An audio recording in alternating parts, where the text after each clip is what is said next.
business community promotes that choice. It is a policy, obviously it's a policy decision that you as a committee and then you as a general body will have to make a decision on in the coming year. We only ask that if you do make the decision that this is the right policy for Connecticut, that you do what every other state has done that has legalized recreational marijuana.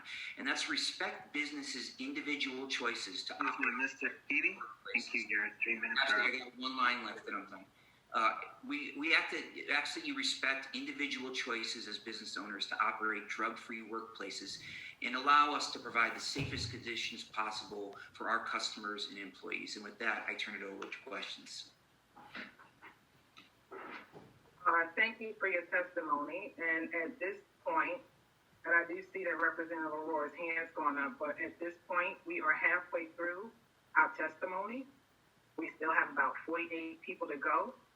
It is after 8 p.m. So what am I going to do is ask my committee members to hold their questions so that we can serve the purpose of this public hearing in courtesy and respect of people's time. So at this time, I will thank you for your testimony, Eric, and I'm going to call the next person to testify. Did Representative Arora have a question, Madam Chairman? Representative Vitigliano, I'm asking that the committee members please hold their questions so that we can get through and hear from the people that have been waiting patiently to testify. Thank you. I appreciate that position, but Mr. Getty's been waiting patiently to testify also. And he has testified, Mr. Vitigliano, and as the chair of the committee in the House, I've stated my intent, and if you have any issues, we can talk about that later. Thank you. And thank you, Eric, for your testimony. I object, Madam Chair. I think this is, you're bullying me. This is not right because, Eric, I'm sure, wants to be... Representative Arora, thank you. I have spoken. I am chairing this committee. And I am saying that we are going to move through and hear from people. I'm asking you to hold your questions. That is what I'm asking. I have to ask him the question when he has testified.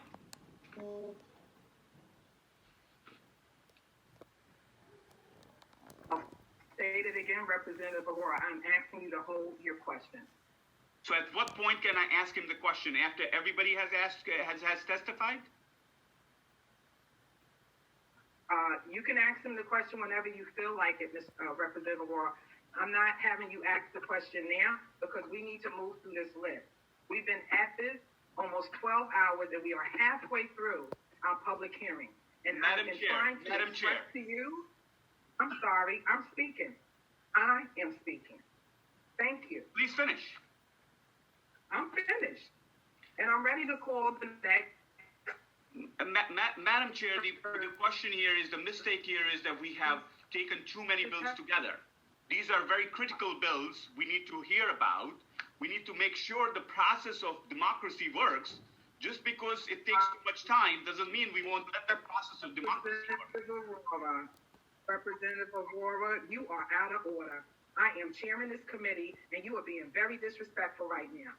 I have instructed the members to please hold their questions. This is not a debate, and it is not up for debate.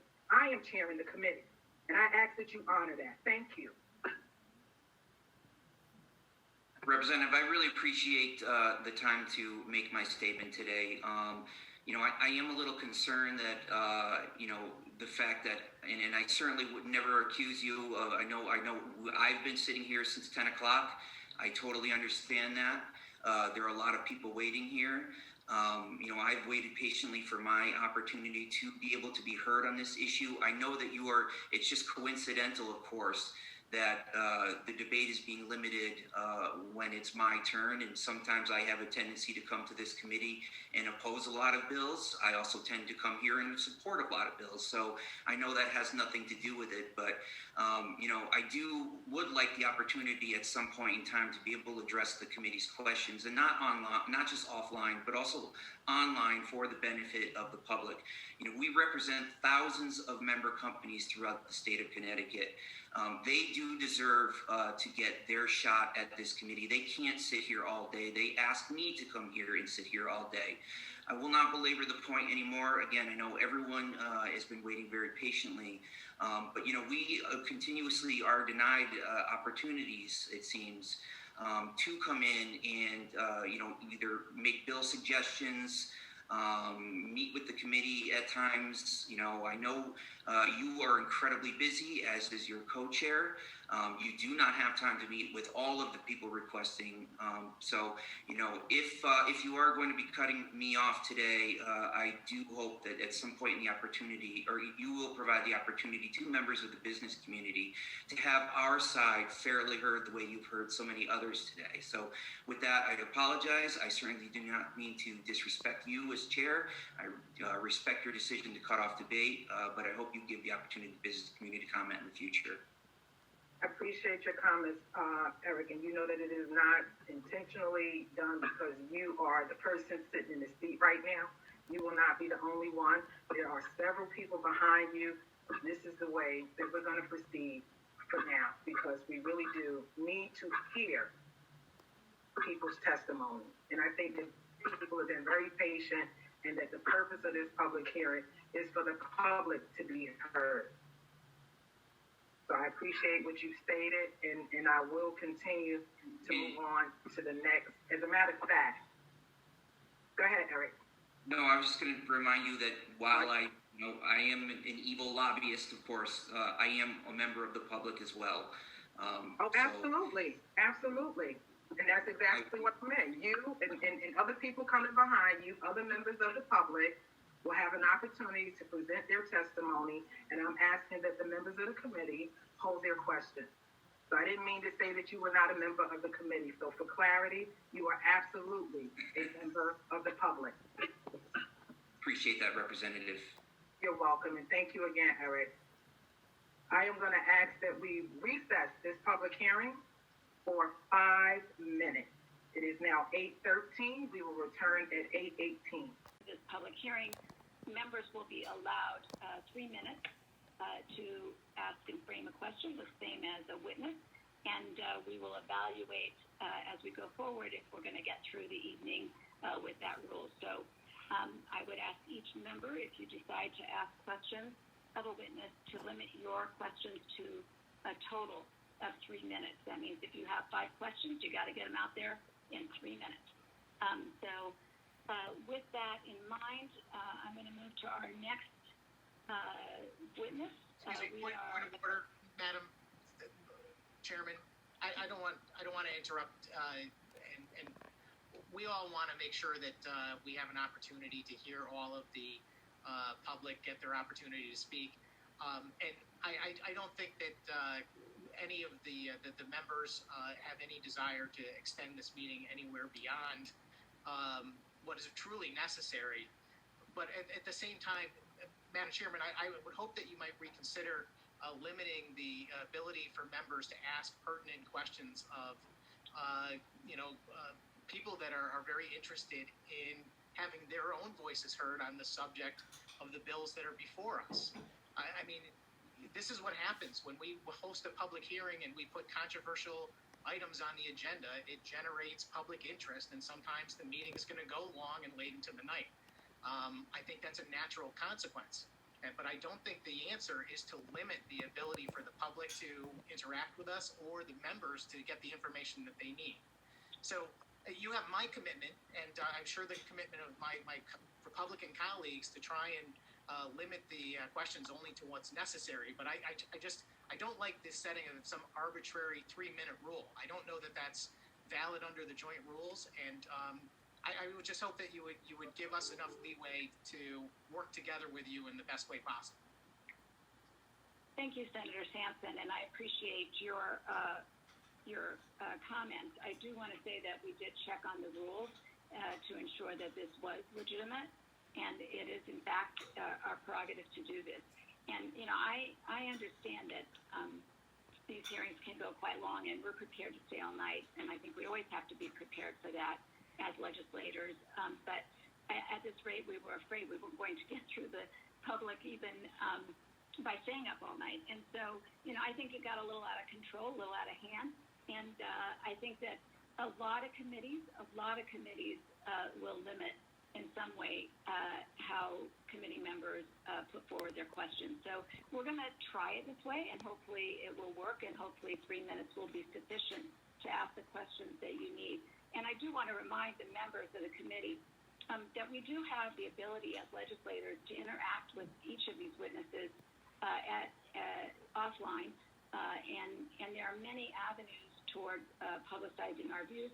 We will have a committee meeting where I'm sure we will have heated debate amongst members, and that will afford us another opportunity to inform each other and to inform the public. So I am going to stick with the rule of 3 minutes for your questions, and I look forward to hearing from the rest of the folks who are signed up to testify. Madam Chair, if I could just make a quick statement that typically my understanding is that when committees do limit time and questioning, it is by bipartisan agreement, and it's sort of worked out ahead of time. Although I do think this meeting is going on a long time, the public hearing, I'm all for speeding it up, and I'm all for having my colleagues speed it up. But if it would have been good if we all agreed to that ahead of time, or that our side of the aisle was consulted, and B, Mr. Getty from the CBIA is really the only one who's going to be shortchanged in the process, as he was dismissed before any questions were asked, and now certain members are going to be asked other witnesses 3 minutes. Slightly unfair. Just wanted to point that out. Thank you, Madam Chair. I appreciate that.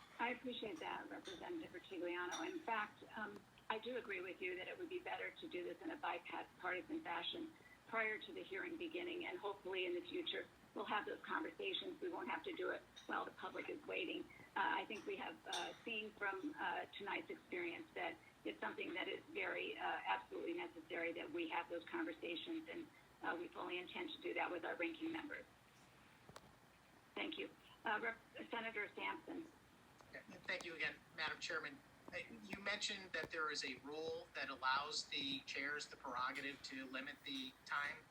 I'm curious if you could point it out to me in the joint rules.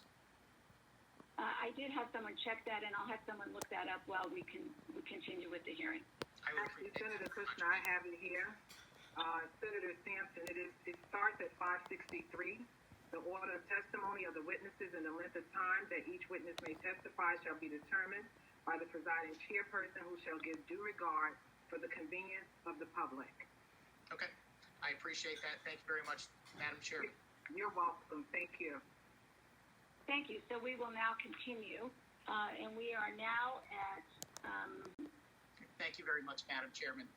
There's nothing I would like better than for this committee to operate peacefully and productively for the next foreseeable future. But I forgive me, I have to raise another point of order, which is that I appreciate that you pointed out the rule which says that the chairs have the power to limit the witnesses and how long their testimony can be, and no one disputes that. But I make my point again that there is no limit on what members can do or the questions that they can ask. I don't think you will find that in the rules anywhere. It's bad enough that we're already doing a Zoom public hearing, which is limiting the ability for many members of the public to participate. If the members have questions, I think they should be allowed to ask. I have a commitment from every one of my Republican colleagues not to make this meeting longer than it has to be, but if they have questions, they should be allowed to ask them. Well, Senator Sampson, I appreciate your comments, and I would like to get back to the public testimony and to the questions. That is the ruling of the chair, and both Representative Porter and myself have ruled, and so we are going to finish this meeting, this public hearing tonight, with that rule in effect. And I respect your opinion, and will give you the opportunity when we are not in the middle of the public hearing to discuss it further. So I will absolutely guarantee that we will have a further conversation on this, and I'm sure you look forward to that as I do. So I do want to continue